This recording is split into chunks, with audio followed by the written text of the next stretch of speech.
Nós estamos aqui falando pelo Grupo Espírita Meimei, imensamente grata pelo convite.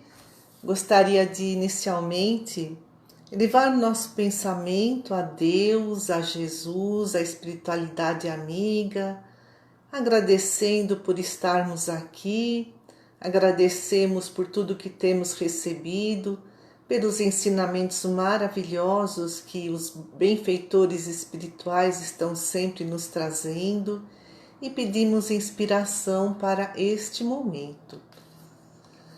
Hoje nós vamos falar de santuário sublime. É um termo que foi trazido por Emmanuel, está lá no livro Roteiro, é o capítulo 3, Santuário Sublime, e se refere ao nosso corpo físico. Então a gente pergunta, nós estamos cuidando bem do nosso corpo físico e da nossa alma? Então eu gostaria de ler aqui um parágrafo do capítulo 3 do livro Roteiro, Santuário Sublime. Diz Emmanuel: enquanto jovem, o homem estraga as possibilidades do corpo físico de fora para dentro, desperdiçando-as impensadamente. E tão logo se vê prejudicado por si mesmo ou prematuramente envelhecido, confia-se à rebelião, destruindo-o de dentro para fora, a golpes mentais de revolta injustificável e desespero inútil.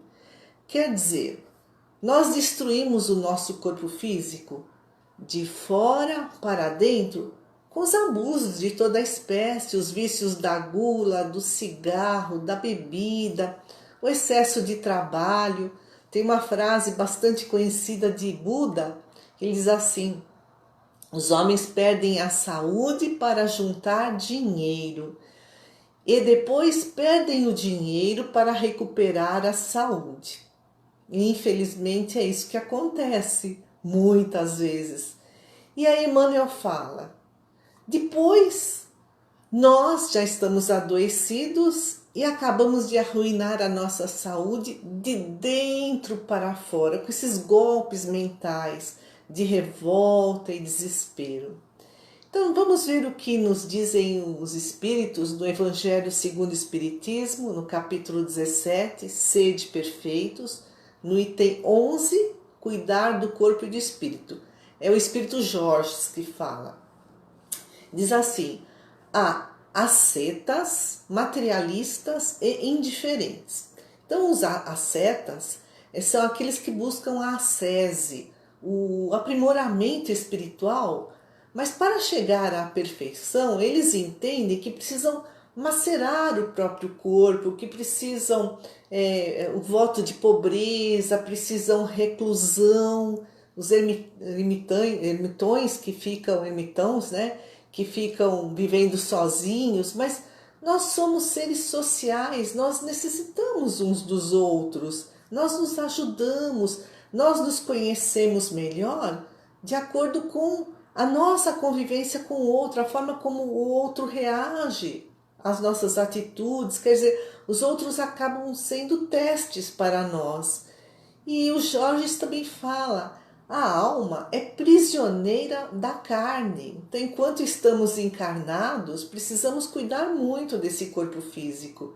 Diz o Jorge, para que esta prisioneira, que é a nossa alma, possa viver, movimentar-se, até mesmo conceber a ilusão de liberdade, o corpo deve estar são, disposto e vigoroso. Então, os ascetas maceram o corpo porque só pensam na alma, acham que precisam se automutilar. Os materialistas é o extremo oposto.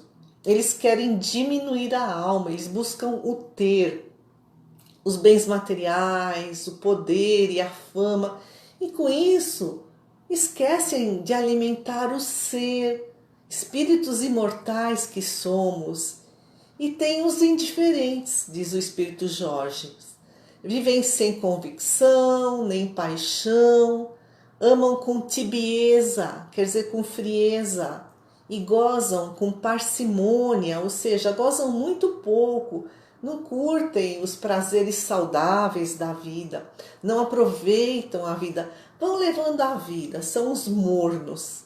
Aí a gente lembra do poema de Carlos Drummond de Andrade, né, grande poeta brasileiro do século XX, Quase. Então é intitulado Quase. Quem quase amou, não amou. Basta pensar nas oportunidades que escaparam pelos dedos, nas chances que se perdem por medo, nas ideias que nunca sairão do papel. Vida morna, distância e frieza dos sorrisos, frouxidão dos abraços, indiferença dos bom dia quase que sussurrados. De nada adianta economizar alma. Embora quem quase morra esteja vivo, quem quase vive já morreu, diz o Carlos Drummond de Andrade. E o Espírito Jorge, então, né, ele fala do asceta, do materialista, do indiferente. Ele diz assim: onde a sabedoria, onde a ciência de viver? Ele diz amar a nossa alma, quer dizer, desenvolver o alto amor, autovalorizar-se, autoaceitar-se, autoperdoar-se e confiar nas próprias potencialidades para seguir sempre adiante.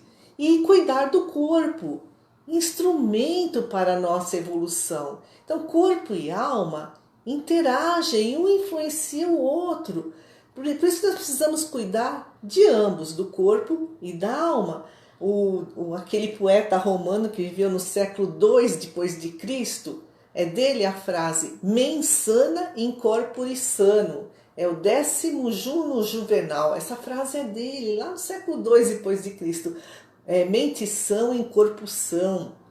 Se a mente não está sã, se a mente está perturbada, desequilibrada, o corpo físico sente tudo isso e adoece. Hipócrates, né, o pai da medicina, as pessoas que se formam em medicina fazem o juramento de Hipócrates. Ele também é considerado o pai da psicossomática, foi filósofo que viveu na Grécia no século IV a.C. Olha quanta sabedoria. Ele diz assim: sabe o que é saúde? Saúde é ter plena harmonia consigo próprio e plena harmonia com o ambiente.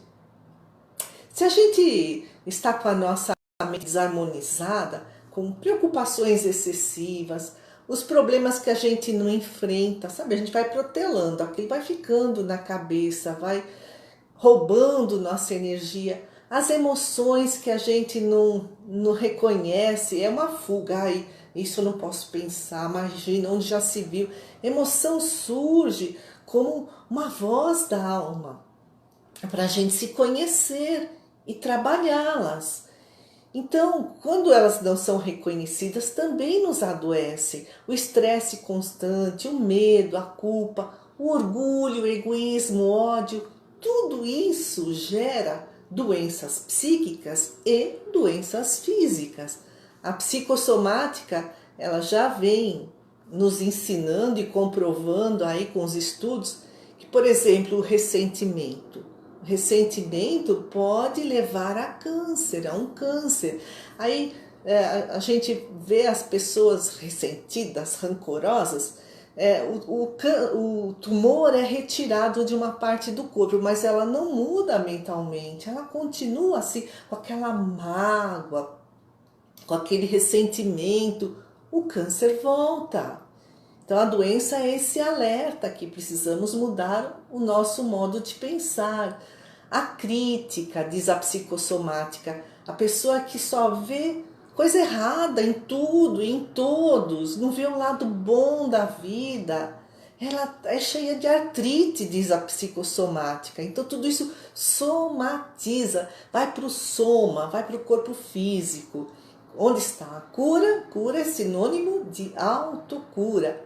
Perdoar os outros para a gente se libertar do passado e perdoar também a nós mesmos, para a gente se libertar da culpa, porque culpa adoece. O nó no estômago, o que fala a psicossomática em relação a nó no estômago? Sabe aquela coisa assim, né?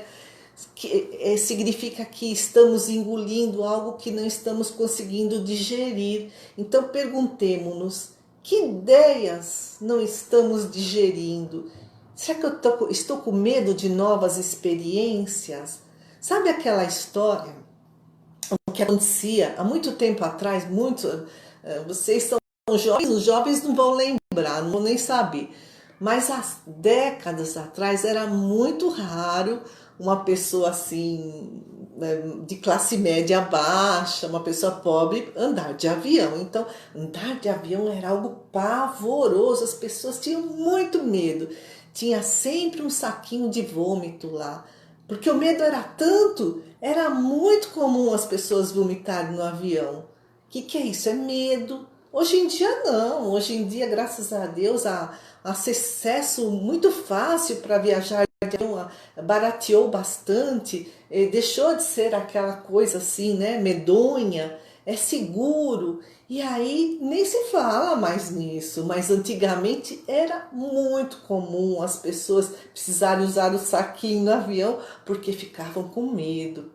A asma, o que diz a psicossomática em relação à asma?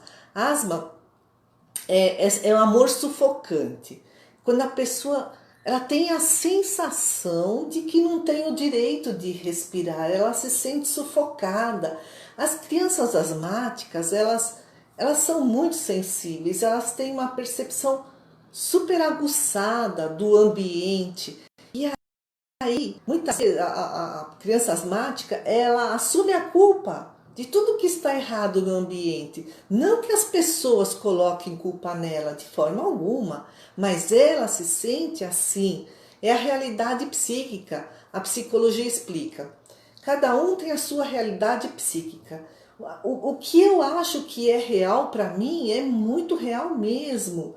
E aí depende da forma como eu me vejo, como eu vejo os outros, como eu entendo o mundo. Cada um tem a sua realidade psíquica que não bate com a realidade do mundo externo, o que existe realmente, né, na realidade.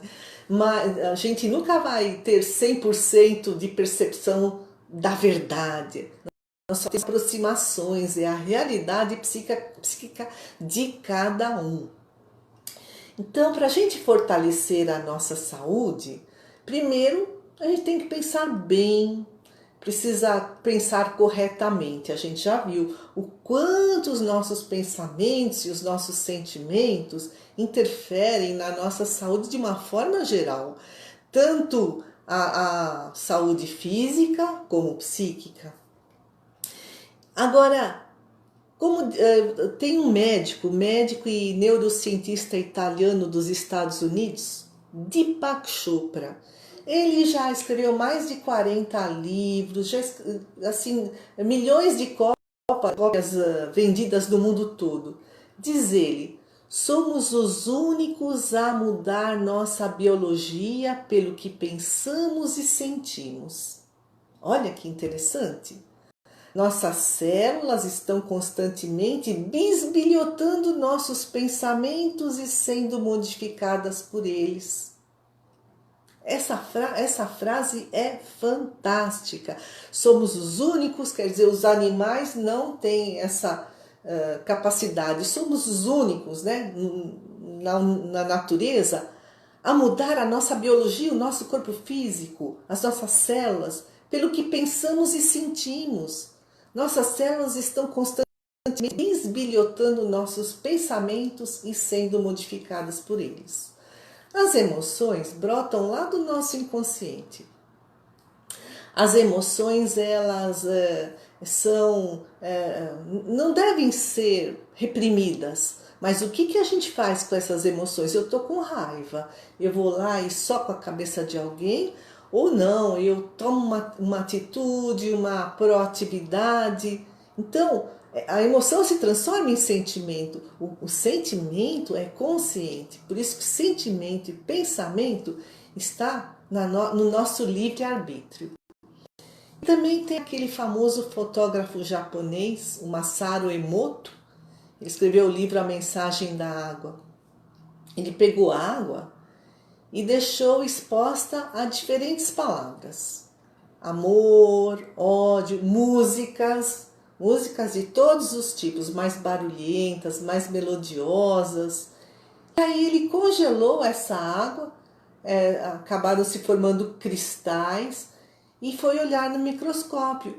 E as águas que foram expostas a palavras de ódio, músicas assim agressivas, não formaram cristais, ficou uma coisa amorfa, sem forma, sem cores escuras. E já as palavras, a água que esteve irradiada por gratidão, amor, carinho, cada uma formou um cristal belíssimo, diferente um do outro. Então, até a água acaba sendo influenciada pelos sentimentos. E ele fez também uma outra experiência. Ele pegou arroz, colocou 2 vidros de arroz, em 2 vidros diferentes, e deixou 30 dias fermentando. Num vidro ele só mandou palavras de carinho, e esse arroz teve uma fermentação natural. No outro vidro ele só jogou palavras de ódio, e esse arroz apodreceu. Isso tudo está lá no livro dele, Mensagem da Água. Então a gente vê que os pensamentos negativos alteram a fisiologia do nosso organismo, quer dizer, a forma como as células funcionam. E essa fisiologia, essa alteração da função, altera a anatomia. É isso que a psicossomática explica. Altera a forma da célula. Então, várias células deformadas vão deformar o tecido, depois o órgão, surgem as doenças. Por isso que a doença, ela acontece de dentro para fora, e a cura também. Ela se dá de dentro para fora, por isso que a gente fala em autocura, mudança de pensamentos. E o Espírito Jorge, lá no Evangelho segundo o Espiritismo, então ele fala: cuidar do corpo e cuidar do espírito. Cuidar do corpo, cuidar da nossa higiene, buscar uma alimentação saudável, praticar exercícios físicos moderados, ter um sono adequado, cuidar do espírito, ter bons sentimentos, emoções equilibradas. Tudo isso leva a conquistarmos uma harmonia conosco, que é um desenvolvimento do amor, desse bem-estar interior, da autorização, da autoestima e a harmonia com o próximo, porque a gente consegue se relacionar. Quando a gente está bem, a gente se relaciona melhor com o outro, a gente consegue, a partir desse auto-amor, amar o próximo.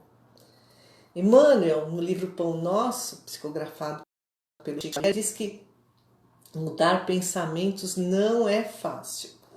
É preciso muita renúncia, muito autodomínio. Mas, diz ele, e se a gente se cuida? Cuida do corpo, cuida da alma e não sara. Não sara nessa encarnação, porque o espírito está sempre evoluindo. Então, Emmanuel explica, as causas das doenças podem estar nas encarnações anteriores. Por isso que hoje, nessa encarnação, a gente vem com predisposições, sabe? A gente come alguma coisa, qualquer coisa faz mal para o fígado, porque a gente abusou muito na outra vida, então é um breque. Ou a gente vem com deficiências de vários tipos. Humberto de Campos, o espírito, né, no livro Boa Nova, psicografia de Chico Xavier, ele conta que estavam reunidos Jesus, André e Tiago. E Jesus explicava: esse corpo aqui é só uma veste para o nosso espírito que é imortal. E ela vai ficando rota, a gente vai envelhecendo. E chega um momento que o espírito precisa mudar essa veste. Aí ele vem numa nova encarnação. Mesmo porque o espírito evoluiu, ele numa outra encarnação ele vem com mais habilidades, mais inteligência, mais saúde, de acordo com um bom uso dos seus talentos. Aí o discípulo André ele fala assim: mas mestre, a gente vê que há pessoas belas, há pessoas jovens, mas há aleijados, há paralíticos. Por que essas vestes, esses corpos físicos são diferentes uns dos outros? E qual é a resposta de Jesus? Lá no livro Boa Nova, Jesus fala: seria justo conceder-se uma segunda veste, mais perfeita e mais bela, ao espírito rebelde que estragou a primeira? E como é que a gente lesa, né, esse corpo perispiritual, esse corpo espiritual? Com os abusos, com os vícios, com o suicídio, tanto direto como indireto. Por isso que a cada encarnação, o próximo corpo físico funciona como um dreno, como um mata-porrão, que é como uma estação de cura, diz o espírito Humberto de Campos, que vai reequilibrando esse perispírito.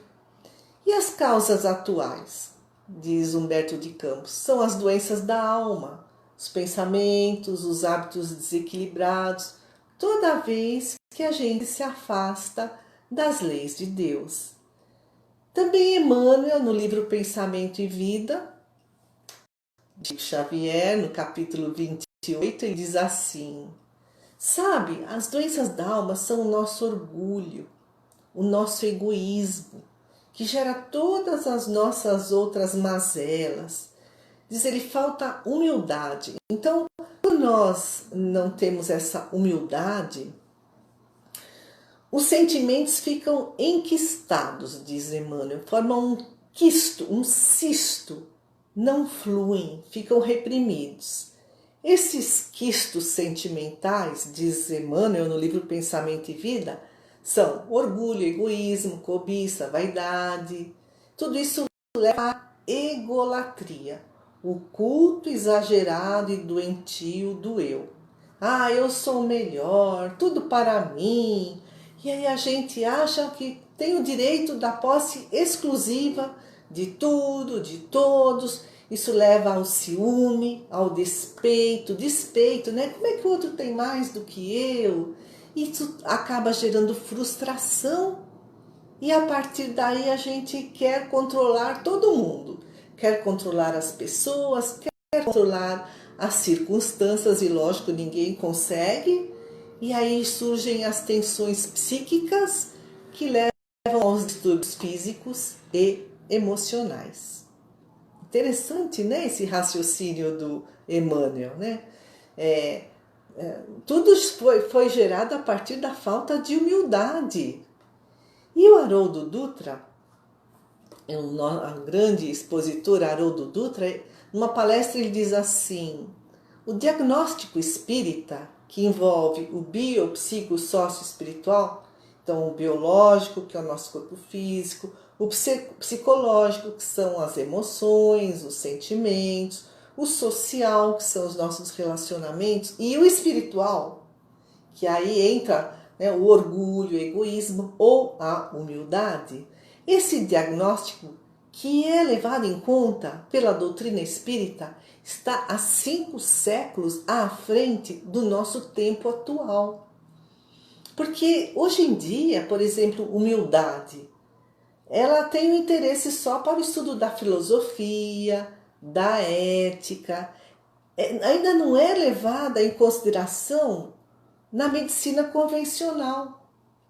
Então, essa visão, né, ampliada da causa do problema que traz, né, o espiritismo, também sugere uma nova terapia, um tratamento integral. Então não é só cuidar do corpo, mas também cuidar do espírito, como diz o espírito Jorges, né? E o terapeuta por excelência é Jesus. E o Haroldo Dutra diz assim, que nós demoramos 1857 anos para começar a entender Jesus. Foi quando houve o lançamento do Livro dos Espíritos. E lá no Livro dos Espíritos, na questão 625, os Espíritos nos ensinam: Jesus é o modelo mais perfeito que já veio à Terra, o guia mais perfeito. Modelo a gente imita e guia a gente segue. No Evangelho, o Evangelho relata 26 curas. Então, se a gente lê assim superficialmente, dá a impressão que Jesus só curava os corpos, né, os aleijados, os estrupiados, os cegos, os coxos, ou expulsava obsessores. Mas não, Jesus penetrava nas causas mais profundas. Quando ele dizia assim, ele, né, fazia a cura: vai e não peques mais. Pronto, aí está a causa. As nossas mazelas de pensamento, de hábito, de comportamento. E Emmanuel também fala: a manjedoura é um símbolo para que a gente avance sempre para frente, sem ficar preso ao passado. Diz Emmanuel: podemos avançar para qualquer lugar, não importa de onde partimos, mas para onde estamos indo. Não importa se hoje nós estamos doentes, deprimidos, se estamos nos sentindo fracassados, se erramos muito. Diz assim: não importa de onde partimos, importa é para onde estamos indo. Esse é o símbolo da manjedoura, que a gente pode avançar para qualquer lugar. Nós temos o livre-arbítrio, projetando o melhor de nós para o mundo, desenvolvendo os nossos potenciais. E a cruz, diz Emmanuel, a cruz nos ensina a esquecer todo o mal e recomeçar alegremente a tarefa do amor a cada dia. Porque Jesus na cruz disse: Pai, perdoa-os, eles não sabem o que fazem. Então esquece o mal, né? Não guarda rancor, ressentimento, nem contra nós mesmos, alimentando culpa, mas recomeçando alegremente, porque estamos vivos a cada dia, é uma oportunidade maravilhosa de sermos felizes. A tarefa do amor, o amor que nos leva à cura. Amor é autocura. Então nós vamos pedir a Deus, nosso querido Mestre amado Jesus, que nos acompanha desde sempre, que nos conhece profundamente, que tem tanta paciência com a nossa ignorância, com o nosso orgulho, com o nosso egoísmo. Nós agradecemos por todo esse amparo e pedimos: esteja conosco, abençoa nossos familiares, nossos lares. Dai-nos força, Senhor, para que possamos aprender a cada dia um pouquinho mais, que possamos cuidar bem do nosso corpo físico e da nossa alma. Olhar para o espelho e nos perguntarmos: estou evoluindo? O que posso fazer para conquistar o bem-estar e ajudar ao próximo? Senhor, fica conosco hoje e sempre. Graças a Deus. Muito boa noite a todos, amigos.